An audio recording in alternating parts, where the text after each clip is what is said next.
Hello guys, J Fern's wife here.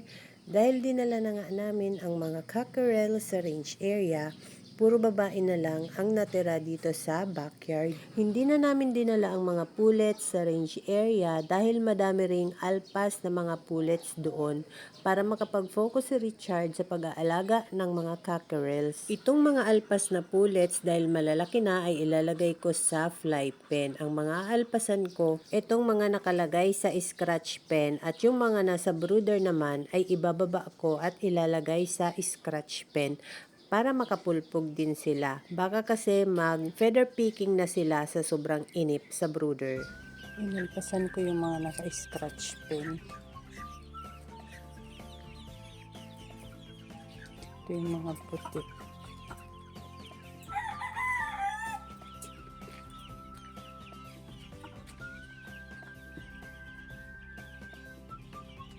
At yung nasa brooder, ayan, binaba ko na.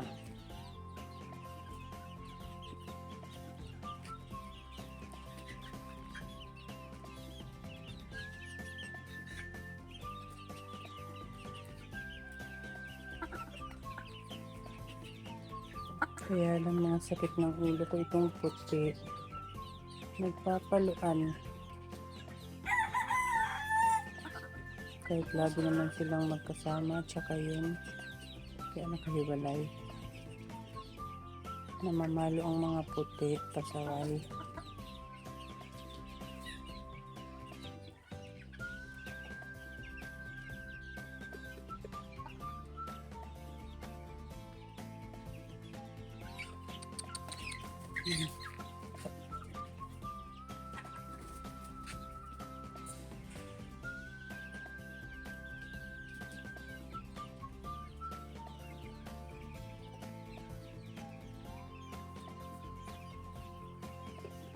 Hindi ko na kinahon ang mga inalpasan kong sisiw, inilagay ko na lang sila sa tangkal. Doon na sila magdamag.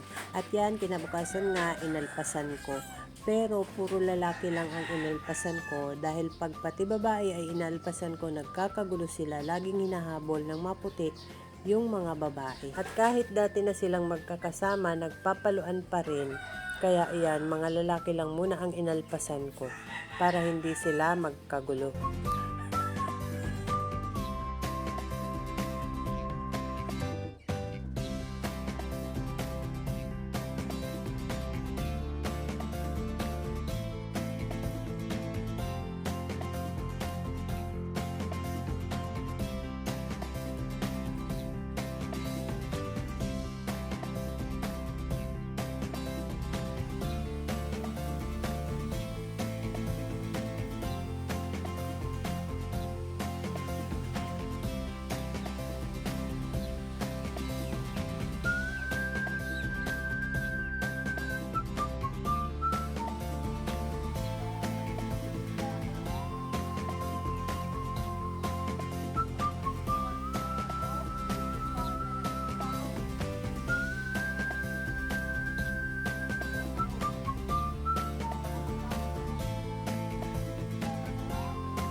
Ayan, 3 days na sila ngayong alpas.